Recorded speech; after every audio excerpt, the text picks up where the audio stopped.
You play this game. Do you agree that it's self-defeating?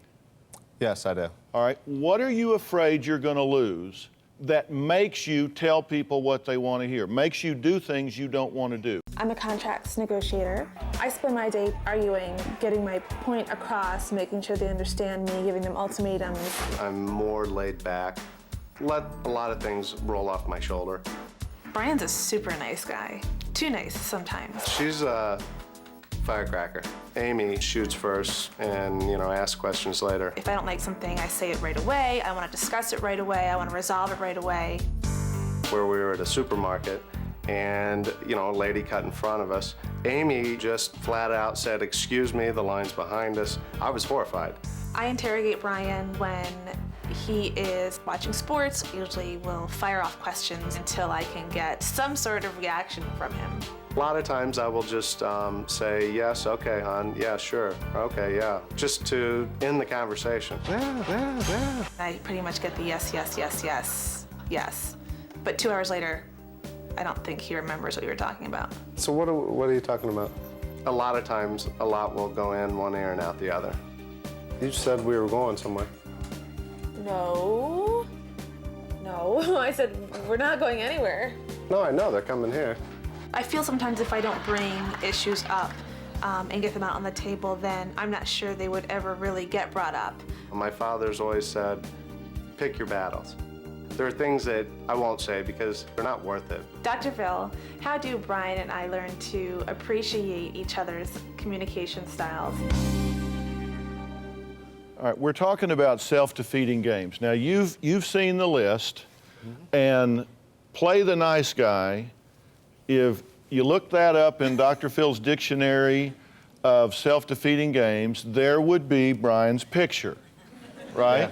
Yeah, okay, definitely. so you do it.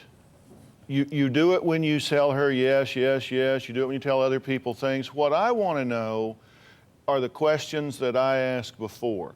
You play this game. Do you agree that it's self-defeating?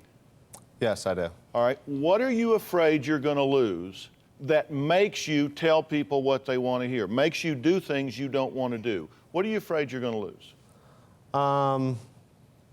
If it's a confrontation, probably the argument itself. Just afraid to face confrontation at times.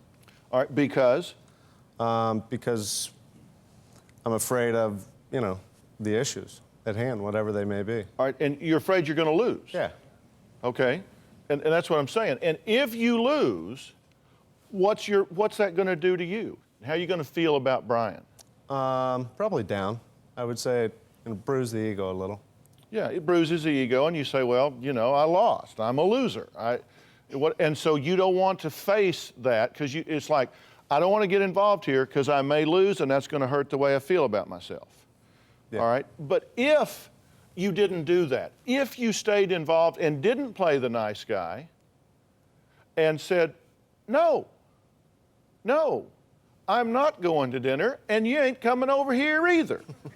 All right? Yeah. And they show up on your doorstep, and you say, you don't have to go home, but you can't stay here. Right.